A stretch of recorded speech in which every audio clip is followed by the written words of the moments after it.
Some people lose and walk away. And then there's Phil Ivey, who lost over and over again for millions of dollars on camera in front of the entire poker world, and came back every single time more dangerous than before. Today we're breaking down 5 real hits that Phil Ivey took throughout his career.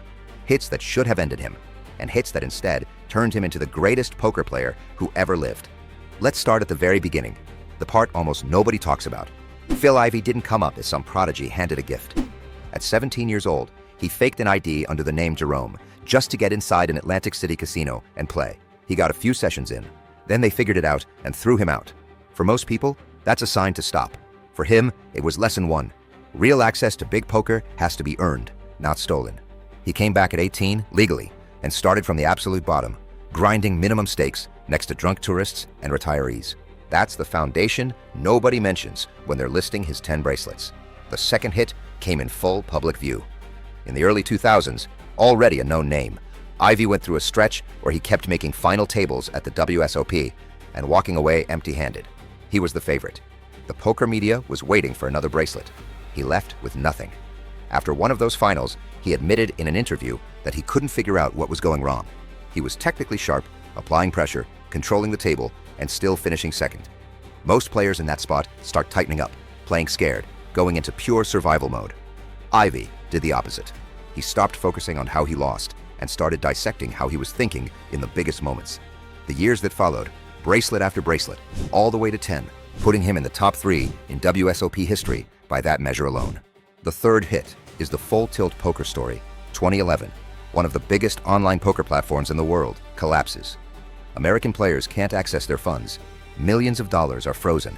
Phil Ivey does something no one expected. He boycotts the WSOP. He releases a public statement, and he files a lawsuit against Full Tilt's parent company. "My name and reputation have been tarnished by the inaction of others," he says. The poker world erupts in his favor. Thousands of fans hit like on his Facebook post. Daniel Negreanu calls him a hero. For a moment, Ivey looks like the one clean man in a dirty business. Then Full Tilt fires back. They release a statement accusing Ivey of hypocrisy. And here's the detail that changes everything. It turns out Phil Ivey owes the site a large sum of money. His selfless lawsuit, they claim, is actually an attempt to enrich himself and destroy deals that could return money to other players. The world turns on him almost overnight. The hero becomes a villain. Even his supporters start asking, was he ever fighting for anyone but himself? Ivey wasn't convicted. He didn't go to prison. But he lost something worse than money. He lost the trust of thousands of players who saw him as the face of pure poker. That's not a loss at the table. That's a public loss. And those hit differently. The fourth hit is where the numbers get staggering. In 2012, Ivey walks into Crockford's, one of London's most exclusive casinos, and wins £7.7 million at Baccarat. The casino refuses to pay. They accuse him of edge sorting, using microscopic imperfections on card backs to identify suits before they're dealt.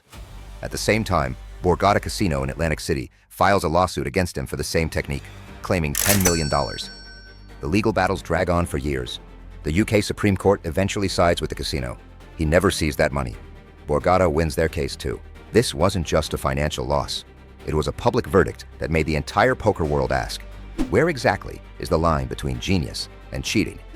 And in a lot of people's eyes, Ivey ended up on the wrong side of that line, permanently. And now the fifth hit, the quietest one, but the most important. At some point, Ivey admitted that there was a stretch in his career where he thought he was trying hard. And then he realized he hadn't been anywhere close to his real level of effort. That what he was calling trying was basically just going through the motions. Think about what that actually means.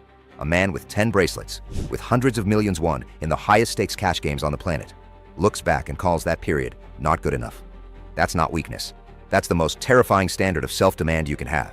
When your baseline is already better than most people's peak, and you still call it falling short. That internal conversation, that honesty with himself, is exactly what separates a very good player from Phil Ivey. So here's what's actually behind the 10 bracelets and the name that makes professionals tighten up when they see it across the table. A fake ID at 17, blown final tables in front of everyone, a scandal that burned his reputation with millions of players, court losses adding up to over $10 million, and a quiet admission to himself that he could have been playing harder all along. This isn't a winner's biography. This is the biography of a man who simply could not be broken. If you made it this far, drop one word in the comments. Ivey. Just that. I want to see how many people here are actually in the know. Hit like if this made you see poker legends differently, not as untouchable gods, but as people who just refuse to stay down. And subscribe, because next video, we're going deep on Daniel Negreanu, how he lost everything, rebuilt from scratch, and why that rock-bottom moment turned out to be the best thing that ever happened to his career.